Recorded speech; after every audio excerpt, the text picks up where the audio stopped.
여러분 안녕하십니까. 자동차 마케트 이선의 이순남입니다. 2011년 블룸버그 기자가 테슬라의 잠재적 경쟁자로 BYD를 언급하자 테슬라의 일론 머스크는 폭소를 터뜨리면서 BYD를 전혀 경쟁자로 보지 않는다고 답한 적이 있습니다. 그로부터 12년이 지난 올해 1월 테슬라의 가장 강력한 경쟁자가 누가 되느냐고 묻는 말에 일론 머스크는 이름을 밝히지 않고 중국의 일부 회사라고 대답했습니다. 가장 열심히 일하고 가장 똑똑하게 일하고 있기 때문에 아마도 중국의 일부 회사가 테슬라에 이어 2위를 차지할 가능성이 높다라고 했습니다. 일론 머스크가 생각하는 가장 강력한 경쟁자는 BYD, 니오, 샤오펑, 리오토 중에 있을 것입니다. 판매 대수 성장성을 기준으로 하여 본다면 BYD가 유력해 보입니다만 여러분의 생각은 어떠하신지요? BYD의 소프트웨어 자율주행 기술이나 유럽에서의 판매는 테슬라보다 열세한 것이 분명합니다. 그러나 올해 300만 대 판매 목표를 내걸고 가장 빠르게 성장하고 있는 BYD는 23년 NEV 판매 대수에서 테슬라를 제치고 1위 업체가 될 것이 분명합니다. BYD는 일론 머스크도 하지 못했던 초스피드 경영의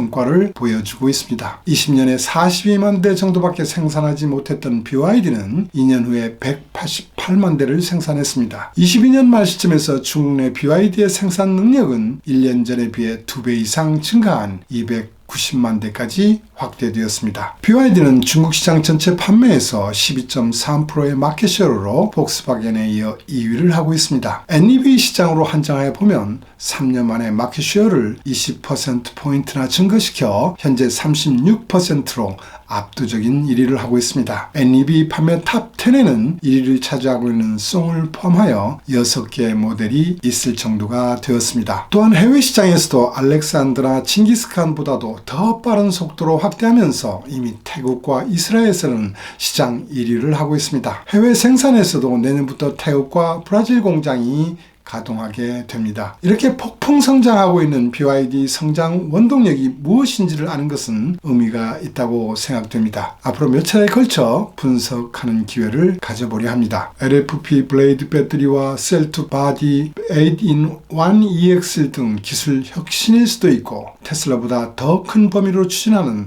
수직 통합 전략일 수도 있습니다. 오늘은 그 첫 번째로 BYD의 스피디한 브랜드 전략에 대해서 분석해 봅니다. 지금 BYD는 메인스트림 브랜드부터 프리미엄 브랜드, 럭셔리 브랜드까지 총 4개의 브랜드를 운영하고 있습니다. BYD가 왜 이처럼 4개의 브랜드를 운영하고 있는지, 운영사의 과제는 무엇이고 과연 성공할 수 있는지 등을 점검해 보려고 합니다. BYD의 급성장 배경에는 중국 정부의 전기차 지원 정책과 기업가 정신이 강한 왕 회장의 리더십이 있다고 보입니다. 미래를 보는 해안은 토요타 아키오 회장과 달랐고 의사결정 속도는 정몽구 회장보다도 더 빨랐습니다. 특히 그의 결단력은 22년 3월 내연기관차 판매를 중지하고 플러그인 하이브리드와 전기차로 선택과 집중의 전략을 선택한 순간 더 빛났습니다. 반면 토요타의 아키오 회장은 중국 환경 규제에 대응하려면 하이브리드 차가 계속 성장할 것이고 NEV는 지원금이 축소되면서 일반인까지 구입하기까지는 꽤 시간이 걸릴 것으로 판단했습니다. 토요타는 중국 전용 전기차 BG3를 BYD와 공동 개발하는 것으로 의사결정을 했지만 회장이 하이브리드 우선 방침으로 전기차는 대충 개발한 것으로 보입니다. BG3에는 BYD의 핵심 기술인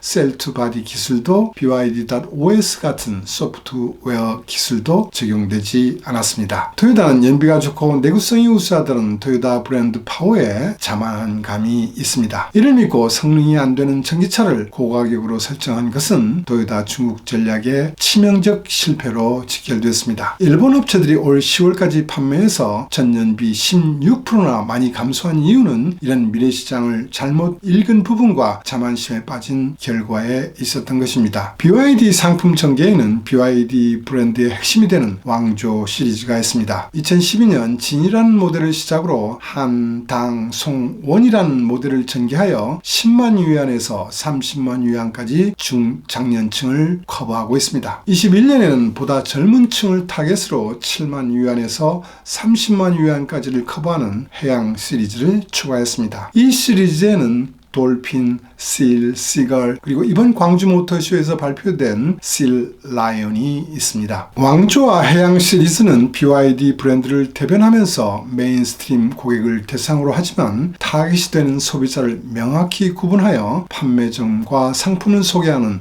스마트폰 앱도 별도로 운영하고 있습니다. 각각 독립되고 차별화된 디자인을 운영하면서 고객이 취향에 맞춘 제품을 전개하고 있습니다. BYD는 여기에 더하여 프리미엄을 지향하는 브랜드를 3개나 런칭했습니다. 현대차가 제네시스 브랜드를 런칭할 때까지 걸린 시간을 고려해 본다면 BYD의 프리미엄 브랜드 런칭 속도는 매우 빠른 편입니다. 29만 유안 이상의 프로페셔널 개성을 타겟으로 한 판청 파워 브랜드는 이번 달에 표5라는 PHEV SUV를 런칭했습니다. 오프로드용으로 플러그인 하이브리드 시스템의 최고 출력은 505kW나 됩니다. 30만 유안 이상을 타겟으로 하는 덴자 브랜드는 원래 벤츠와 합작하여 만든 브랜드였으나 21년 이후 BYD가 90% 주식을 확보하면서 새로운 프리미엄 브랜드로 육성하고 있습니다. 이 브랜드는 D9으로 고급 미니밴 시장을 주도하면서 리 오토가 메가라는 미니밴을, 샤오펑이 X9이라는 미니밴을 개발하는 촉매 역할을 하기도 했습니다. 여기에 더하여 100만 유안 이상의 가격대를 지향하는 럭셔리 브랜드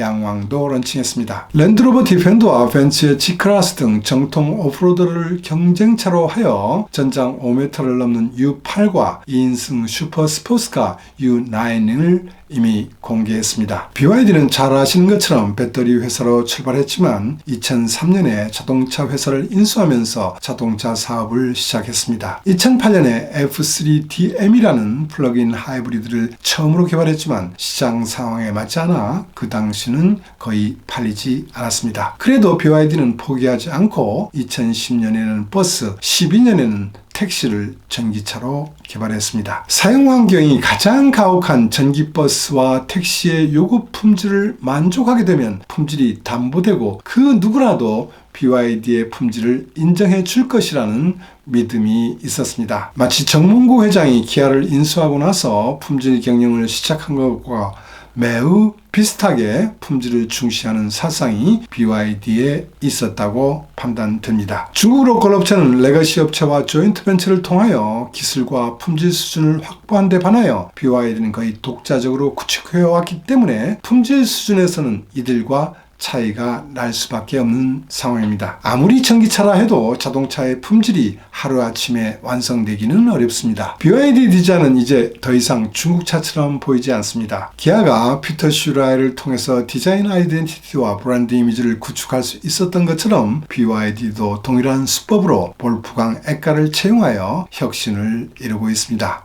BYD는 시장의 변화를 매우 중시하고 있습니다. 중국 자동차의 수요 견인은 다른 지역과는 달리 젊은 층이 주가 되고 있습니다. NEV 구입자 중 18세에서 30세까지의 비율은 36.4%이고 40세까지 확대하면 무려 78%나 되고 있습니다. 이들이 자동차와는 그들이 부모 세대와는 아주 다르고 젊은 층 사이에서도 기후성이 변화하는 속도가 아주 빠르다고 합니다. 이 변화하는 기후에 대응하기 위하여 브랜드를 달리하면서 넓은 가격대를 세부적으로 커버하는 전략을 추진해 왔습니다. BYD는 6개월마다 새로운 신차를 내놓지 않으면 시장 존재감을 잃어버릴 수 있다고 판단하고 있습니다. 4차종만을 운영하는 테슬라와는 달리 16개 차종을 운영하고 있습니다. NEV 판매에서 2위인 광주기차의 아이오니의 모델 수도 4차종밖에 안 되는 것을 고려해보면 BYD의 개발 스피드가 상상이 안 될 정도로 빠릅니다. 이렇게 운영하기 위해서는 신차 개발 기간이 매우 짧아야 합니다. 테슬라처럼 수직 통합 전략으로 레거시 업체보다 개발 기간 단축은 물론 개발비 원가도 낮출 수 있었습니다. BYD는 차량 개발 기간에서 가장 하드 포인트가 되고 있는 금형 개발 기간도 대폭적으로 단축했습니다. 2010년에 인수한 일본의 금융회사의 개발 수법을 혁신하여 레거시 업체보다 매우 빠른 속도로 차를 개발하고 있다고 합니다. 의사결정의 스피드, 공장 투자 결정의 스피드, 차량 개발 기간의 스피드, 브랜드 확대 스피드는 보이지 않는 BYD의 성장 요인이라고 할 수 있습니다. 그러나 리스크도 있어 보입니다. 판매 목표 300만 대 달성을 위하여 11월부터 가격 인하를 단행하고 있습니다. 이처럼 가격 경쟁이 심해지다 보면 BYD 내 브랜드 간 쉐어 쟁탈전도 일어날 수 있어 보입니다. 도요타와 현대차는 대중차로 시장을 확대한 이후 프리미엄 브랜드를 런칭했습니다. BYD도 중국 내 마켓 쉐어가 독보적이기 때문에 충분히 프리미엄 브랜드를 런칭할 수 있다고는 판단됩니다. 그러나 BYD는 매우 짧은 시간에 거의 동시간에 2개 이상의 프리미엄 브랜드와 1개의 럭셔리 브랜드를 런칭하고 있습니다. 중국 시장에서는 벤츠, BMW, 아우디 등 독일 프리미엄 브랜드 차의 인기는 여전한 편입니다. 리오토, 니오, 샤오펑과도 경쟁해야 합니다. 이외에도 지리, 장성기차도 유행처럼 프리미엄 브랜드를 런칭하면서 브랜드 확대를 하는 업체와도 경쟁해야 됩니다. 프리미엄 브랜드가 되기 위한 조건 중 BYD의 기술력과 디자인은 어느 정도 되었다고 보입니다. 그러나 품질과 브랜드의 역사, 브랜드의 스토리에는 아직 극복해야 할 과제가 많다고 보입니다. 그러나 BYD의 왕전복 회장은 전혀 개의치 않는 자세를 보이고 있습니다. 25년 중국 시장 NEV 보급률은 60% 이상이 될 것이고 중국 로컬 브랜드의 시장 쉐어는 70%로 높아진다고 보고 있습니다. 그는 이러한 상황이 예견되는데도 브랜드 전략을 미리 준비하지 않으면 더 큰 리스크가 될 수 있다고 보는 것 같습니다. 오늘은 여기까지 하겠습니다. 시청해 주셔서 감사합니다.